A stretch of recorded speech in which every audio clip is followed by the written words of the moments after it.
یہ میں آپ کو ریسنٹلی خبر دے رہا ہوں کہ جمعے سے سپلائی بینڈ ہے. اور یہ کیوں بینڈ کی گئی ہے یہ میں آپ کو بتانا چاہتا ہوں کہ دیکھیں شوگر جب ایکسپورٹ ہوئی تو اس کی پرمیشن دی کیبنٹ نے اور وزیر اعظم نے ایکسپورٹ کی پرمیشن دی, تو ان کو پابند کیا گیا شوگر مل مالکان کو کہ 140 سے زیادہ کا بڑھاوا نہیں کریں گے.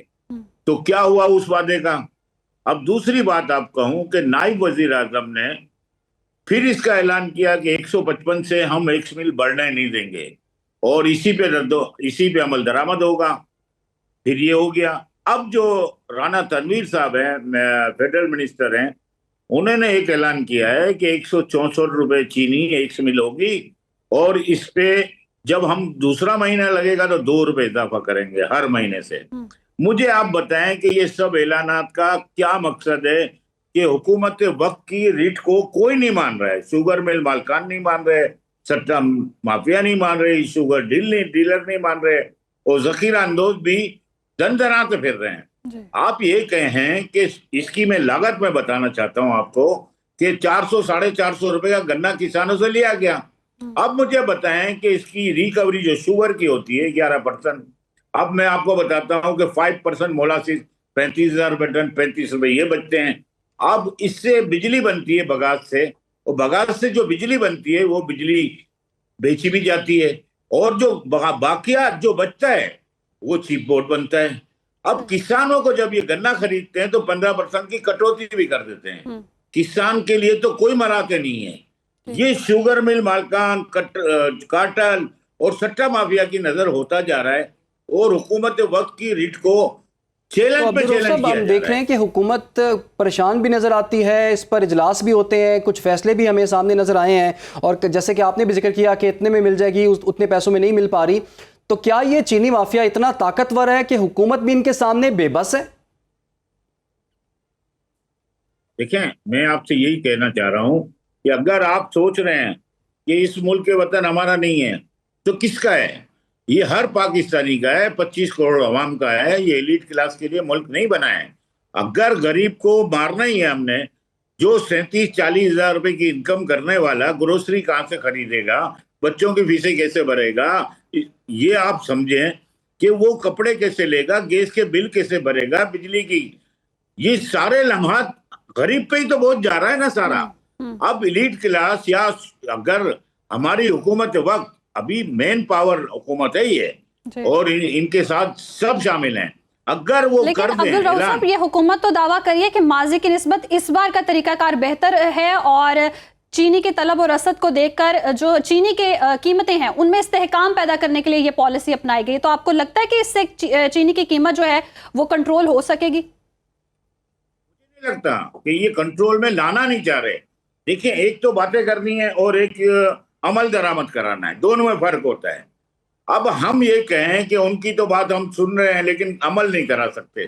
ہم مجبور ہو چکے, حکومت مجبور ہو چکی ہے, ان کا عمل درآمد نہیں ہو سکے گا. میں یہ کہوں کہ امپورٹ کیوں کر رہے ہیں؟ 25 لاکھ ٹن کا ذخائر عدد و شمار ہیں جو گورنمنٹ نے دیے ہیں, اس کی امپورٹ کیوں کرنا چاہ رہے ہیں؟ کیبنٹ سے منظور ہو گئی. مجھے آپ بتائیں کہ یہ امپورٹ کا جو زر مبادلہ 26 کروڑ ڈالر ہمارا زر مبادلہ ضائع بھی ہوگا, اور یہ کیوں منگانا چاہ رہے ہیں یہ بھی ایک سوال ہے. یہ سب چیزیں دیکھ کے ہمیں پتہ چلتا ہے کہ گورنمنٹ اپنی ریٹ قائم نہیں کر پا رہی. اگر ریٹ قائم کرے گی تو یہ 150 روپے کلو چینی بھی ہو جائے گی. اتنی گھبراہٹ مچ جائے گی, جو ذخیرہ اندوز ہے بیچیں گے چینی. ایسا کچھ بھی نہیں ہوا ہے. گورنمنٹ ریٹ گورنمنٹ کی چاہیے. ٹھیک ہے, گورنمنٹ کی ریٹ جو ہے وہ نہیں نظر آ رہی, اور گورنمنٹ چاہ کے بھی کچھ پرائسز نہیں کروا رہی. تو یہ جی حکومت کی حیثیت بھی ہم دیکھ لیں, حکومت کی طاقت بھی دیکھ لیں کہ ایک ایسا مافیا جو کہ سامنے آ جاتا ہے, وہ گورنمنٹ چاہ کے بھی پالیسیز بنا کے بھی یہ فیصلہ سامنے آیا ہے. 5 لاکھ ٹن چینی جو ہے وہ امپورٹ کرنے کا فیصلہ بھی سامنے آیا, لیکن پرائسز جو ہیں وہ کم ہونے کی بجائے جو ہے وہ آگے بڑھ گئی ہیں. اور حکومت کے دعوے وہیں کے وہیں دھرے کے دھرے رہ گئے کہ جو عوام کو سہولت دینی ہے, اور الٹیمیٹلی عوام پہ ہی بوجھ پڑے گا اور عوام ہی اس کا خمیازہ بھگتے گی. جو بھی پالیسیز بنا لیں وہ ناکامی دکھائی دے رہی ہیں حکومت کی جانب سے. آگے بڑھتے ہیں جی. پاکستان گیلپ سروے کی رپورٹ نے خیبر پختونخوا میں گنڈا پور حکومت کی ناقص کارکردگی کا پول کھول کر رکھ دیا ہے. حالیہ گیلپ سروے میں خیبر پختونخوا کے عوام نے صوبے میں گورننس، معیشت اور سہولتوں کی عدم دستیابی پر شدید ناراضی کا اظہار کیا ہے۔ پی ٹی آئی کے ووٹرز بھی اپنی حکومت سے ناخوش نظر آ رہے ہیں اور گیلپ سروے میں بجلی، گیس اور صحت کی سہولیات کے حوالے سے عوام کی ناراضگی کھل کر سامنے آ چکی ہے۔ خیبر پختونخوا میں جو سٹیز امپورٹمنٹ منصوبے میں بھی 32 ارب روپے کی بے ضابطگیوں کا انکشاف ہوا ہے اور غیر ملکی کمپنی کی جانب سے مبینہ طور پر آمدنی، سیلز اور ود ہولڈنگ ٹیکس کی مد میں ٹیکس چوری کا بھی انکشاف ہوا۔ بالکل جی، اسی پر بات کر لیتے ہیں۔ ہمیں جوائن کر لیا ہے سین تجزیہ کار ماجد نظامی صاحب نے۔ ماجد صاحب، آپ کے وقت کا بہت شکریہ۔ یہ تو اس سروے نے تو پورا چارج شیٹ کر دیا ہے کے پی گورنمنٹ کو۔ آپ کیا دیکھ رہے ہیں کہ کے پی گورنمنٹ آنے والے دنوں میں تو ایک بہت بڑی احتجاجی تحریک چلانے کا ارادہ بھی رکھتی ہے، لیکن اس سے پہلے جو ایسے کرپشن کے کیسز سامنے آئے ہیں، اس کا کیا ایفیکٹ دیکھ رہے ہیں آنے والے دنوں میں آپ؟ جی بہت شکریہ۔ یہ بالکل تحریک انصاف کو سیاسی وابستگی سے بالا تر ہو کر بیڈ گورننس کے جو مسائل ہیں ان کا جواب دینا ہوگا، اور اصولاً تو یہی ہونا چاہیے تھا کہ جیسے ہی 8 فروری کے بعد تحریک انصاف اپوزیشن میں آئی تھی مرکز میں، تو انہیں اپنی جو گورنمنٹ ہے صوبائی حکومت کو ایک ماڈل بنانا چاہیے تھا اور اس کو ایک ماڈل کے طور پہ لے کے چلنا چاہیے تھا، اور یہ بتانا چاہیے تھا کہ 3 صوبوں سے وہ کس طرح سے بہتر ہیں۔ اور افسوس یہ ہے کہ ایسا نہیں کیا گیا، اور اسی کی بنیاد پر جب ہم دیکھتے ہیں کہ احتجاجی تحریکوں کے اندر سرکاری وسائل استعمال ہوتے ہیں، پھر ان کا ریزلٹ بھی نہیں آتا۔ اسی طرح سوات سانحے کے اندر ریسکیو 1112 کے حوالے سے جو انکوائری رپورٹ آئی ہے اس کو سامنے رکھیں تو پتہ چلتا ہے کہ گورننس کی بہت سی خامیاں موجود ہیں، اور اسی بنیاد پر میرا خیال ہے کہ وہاں کے عوام کے اندر بھی یہ احساس پایا جاتا ہے کہ یہاں پہ چیزوں کو مزید بہتر ہونا چاہیے۔ جی اچھا، وہ بات تو آپ کی ٹھیک ہے کہ عوام میں بھی یہ احساس جو ہے وہ کافی بڑھتا ہوا دکھائی دے رہا ہے کہ معاملات کو بہتر ہونا چاہیے، لیکن حکومت کی ترجیحات اب کچھ اور نظر آ رہی ہیں۔ جیسے کوئی گورنمنٹ میں کوئی کرائسس ہوتا ہے تو وہ اسلام آباد کا رخ کر لیتے ہیں۔ اب ایک اور تحریک کا اعلان جو کہ 5 اگست کے حوالے سے کہا گیا ہے، تو آپ کیا سمجھتے ہیں کہ وزیر اعلیٰ کے لیے یہ کتنا مشکل ہوگا کہ وہ اپنی گورنمنٹ پہ، گڈ گورننس پہ توجہ دیں، یا پھر اپنی سیاسی بقا کے لیے کوئی تحریک شروع کریں اب؟ جی بالکل، یہ معاملہ اس لیے بھی زیر غور ہے کہ احتجاجی تحریکوں میں جب وہاں سے سرکاری وسائل کا استعمال ہوتا ہے تو اس کا ایک منفی تاثر جاتا ہے۔ اب اگر ہم یہ سرویز کی بات کریں اور یہ جو لیٹسٹ فائنڈنگز آئی ہیں تو اس میں بڑی انٹرسٹنگ چیزیں ہیں۔ اس میں اگر ہم یوتھ کے حوالے سے چیزوں کو دیکھتے ہیں خیبر پختونخوا میں، تو پتہ چلتا ہے کہ جو پارک ہیں، لائبریریز ہیں، کمیونٹی سینٹر ہیں، میجورٹی نے ان کے حوالے سے عدم اطمینان کا اظہار کیا ہے، اور یوتھ کے یہ بڑے پرابلمز ہیں کہ جس کے اندر ان کی کیا ایکٹیویٹی ہوگی، کیسے وہ اپنے مستقبل کا فیصلہ کریں گے، تو ان چیزوں کی عدم موجودگی جو ہے وہ ان کی تشویش میں اضافہ کر رہی ہے۔ اسی طرح بڑا انٹرسٹنگ پوائنٹ یہ ہے کہ کچھ ایسے پرسنٹیج میں لوگ ہیں جو میجورٹی میں ہیں، 50% سے پلس ہیں، جو یہ سمجھتے ہیں کہ فنڈز کا غلط استعمال بھی ہوا ہے اور فنڈز کا غلط استعمال کیا جا رہا ہے۔ اس کے ساتھ ساتھ ایک بڑا نمبر یہ بھی سمجھتا ہے کہ جتنے بھی میگا پروجیکٹس ہیں ان میں کرپشن کی تحقیقات ہونی چاہیے۔ تو جب ہم اس چیز کو تحریک انصاف کی پولیٹیکل موومنٹ کے ساتھ کنیکٹ کریں گے تو پھر یہ چیز سمجھنے میں آسانی ہوگی کہ وہاں کے عوام کی جو عدم اطمینان کی کیفیت ہے اس کی وجہ سے اگر تحریک انصاف خیبر پختونخوا سے کوئی تحریک چلاتی ہے تو اس کے کامیابی کے امکانات کم ہوں گے۔ ماجد صاحب، تحریک کی کامیابی کے امکانات تو کم دکھائی دے رہے ہیں۔ دوسری جانب آپ نے جیسے کہ بتایا کہ کتنے منصوبے ہیں جن میں بے ضابطگیاں بھی کی گئی ہیں اور ان پر کرپشن کے بھی الزامات لگائے جا رہے ہیں۔ آپ کو لگتا ہے اس ساری صورتحال کے بعد اب علی امین گنڈا پور کی جو کرسی ہے وہ خطرے میں ہے؟ دیکھیے، اس کے لیے ایک انٹرنل لابنگ کی بہت بڑی ضرورت ہے۔ اس کی وجہ یہ کہ خیبر پختونخوا اسمبلی کے اندر جو سکور کارڈ ہے اس میں تقریباً 20 سے 24 ایم پی ایز ایسے ہونے چاہیے جو اپنی وفاداری بدلیں، کیونکہ اپوزیشن کا نمبر 52 پہ ہے۔ 52 سے انہیں 72 تک جانے کے لیے، 73 تک جانے کے لیے ایک فارورڈ بلاک بنانا ہوگا۔ قانونی طور پر تو اس کی کوئی گنجائش موجود ہے سپریم کورٹ کے فیصلے میں کہ وہ ووٹ کاؤنٹ کیا جائے گا، لیکن کیا اخلاقی طور پر ان ایم پی ایز پر کیا پریشر ہوگا، کیونکہ وہاں کی صوبائی حکومت تحریک انصاف کی ہے، تو اس لیے خاصا مشکل لگتا ہے کہ اس ساری سچویشن کے اندر کس طرح سے وہ کون سے ایسے لوگ ہوں گے جو اس ہیٹڈ ڈیبیٹ میں پولرائزڈ ماحول کے اندر سیاسی طور پہ اپنی وابستگی بدلیں گے. اس کی وجہ یہ کہ پنجاب میں تو ہم یہ دیکھ چکے ہیں کہ یہاں سے 4 سے 5 لوگوں نے جو ایم این اے تھے انہوں نے اپنی وفاداری بدلی, جس میں وسیم قادر ہیں, اورنگزیب کھچی ہیں, پھر چودھری عثمان علی ہیں, ظہور قریشی بھی ہیں. لیکن پنجاب کے اندر چونکہ تحریک انصاف اپوزیشن میں ہے, یہاں پر گرفتاریاں ہوئی ہیں, تنظیمی سٹرکچر موجود نہیں ہے, تو یہاں پر انہیں کسی پریشر کا سامنا نہیں کرنا پڑا. خیبر پختونخوا کا مسئلہ یہ ہے کہ اگر وہاں پر کوئی فارورڈ بلاک بنتا ہے تو ڈیفینیٹلی ان کو ایک اخلاقی دباؤ کا سامنا کرنا پڑے گا, معاشرے کے اندر سے انہیں ایک مزاحمت ملے گی. تو اس لیے اس ورکنگ میں یا اس منصوبے میں ابھی کافی اگر مگر موجود ہیں جن کی بنیاد پہ یہ نہیں کہا جا سکتا کہ جی فوری خیبر پختونخوا میں کوئی تبدیلی ایکسپیکٹ کی جا سکتی ہے. ٹھیک ہے, بہت بہت شکریہ آپ کا ماجد نظامی ہمارے ساتھ موجود تھے. خیبر پختونخوا حکومت کے لیے یہ کافی چیلنجنگ ہوگا کہ ایک طرف اتنے بڑے بڑے الزامات لگ رہے ہیں, دوسرا سیاسی بقا کی جنگ بھی وہ لڑ رہے ہیں. پروگرام کا سلسلہ آگے بڑھائیں گے. غزہ میں اسرائیلی صہیونی فورسز کی جارحیت سے بے یار و مددگار فلسطینیوں کی نسل کشی جاری ہے. گزشتہ روز جنگ کے 647ویں روز بھی اسرائیلی صہیونی فورسز کے بمباری سے مزید 70 فلسطینی اپنی جانیں گنوا بیٹھے ہیں. اور ان میں سے مرنے والے 10 افراد وہ تھے جو پانی کی تقسیم کے مقام کے قریب مارے گئے ہیں. اور دوسری طرف اقوام متحدہ نے بھی غزہ میں مئی سے لے کر اب تک خوراک کے متلاشی اور منتظر معصوم فلسطینیوں کی بڑی تعداد میں شہادتوں کا انکشاف کیا ہے. بات کریں گے, اس وقت میں جوائن کر لیا ہے ماہر بین الاقوامی امور ڈاکٹر شازیہ چیمہ صاحبہ نے. ڈاکٹر صاحبہ آپ کے وقت کا بہت شکریہ. ڈاکٹر صاحبہ, پوری دنیا میں ایسا نہیں ہوتا ہوگا کہ لوگ خوراک کے لیے لائن میں لگے ہوں, ان پہ اٹیک کر دیا جائے, پانی کے حصول کے لیے لائن میں لگے ہوں, امداد کے حصول کے لیے لائن میں لگے ہوں, ان پہ اٹیک کر دیا جائے. جنگ کے بھی کچھ ضابطے ہوتے ہیں, کچھ اخلاقیات ہوتی ہیں. تو کوئی دنیا کی ایسی پاور ہے یا ایسا فورم ہے جو کہ اسرائیل کو ایسے اندھوناک واقعات سے روک سکے؟ دیکھیں, آپ دنیا میں کیا ہماری تاریخ میں ایسا واقعہ نہیں ملتا کہ پانی اور کھانے کے لیے جو ہے آپ لوگوں کو بیٹ کے لیے بلائیں, آپ وہاں پہ گھات لگا کے بیٹھ جائیں اور پھر وہاں پہ ان کا میساکار کر دیں. یہ سلسلہ جو ہے یہ یونائٹڈ نیشن, آپ کو پتا ہوگا کہ یونائٹڈ نیشن ریلیف ایجنسی ہے فار پیلسٹینین, جو بنائی ہی پیلسٹینین کے لیے گئی تھی, UNRWA.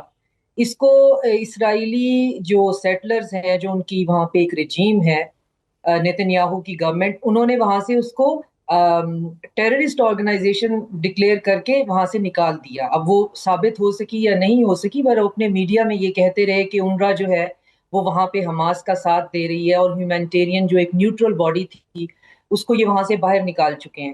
اور اب انہوں نے اپنے بہاف پہ غزہ جو ریلیف فنڈ ایک آرگنائزیشن بنائی ہے, جو کہ ان کا اپنا ہی موساد کا ایک فرنٹ ہے, جس میں یہ ایڈ کے نام پر غزہ میں انٹر ہوتے ہیں.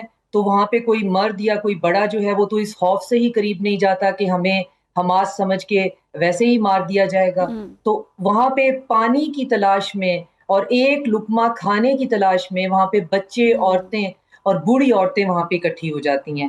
اور پہلے تو وہاں رش ہی اتنا لگ جاتا ہے, چھوٹے چھوٹے بلکتے ہوئے بچے. آپ اندازہ لگائیں کہ مڈل ایسٹ کی گرمی اور یہ جولائی کا مہینہ, اور پانی کی ایک ایک بوند کے لیے جب وہ وہاں اکٹھے ہوتے ہیں تو وہاں پہ جو ہے ان پہ باقاعدہ جو ہے وہ ٹینک سے گولہ باری کی گئی ہے.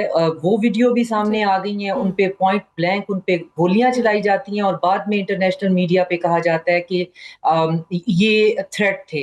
اب وہ نہتے لوگ کس قسم کا تھریٹ جو ہے وہ پیش کر سکتے ہیں؟ اب کل جو پانی کا انسیڈنٹ ہوا ہے جہاں پہ 40 لوگ جو ہیں وہ وہاں پہ مارے گئے ہیں پانی ڈھونڈتے ہوئے, اس کو اسرائیل نے کہا ہے کہ جی یہ ٹیکنیکل ایشو تھا, کوئی ٹیکنیکل ایرر آ گیا تھا.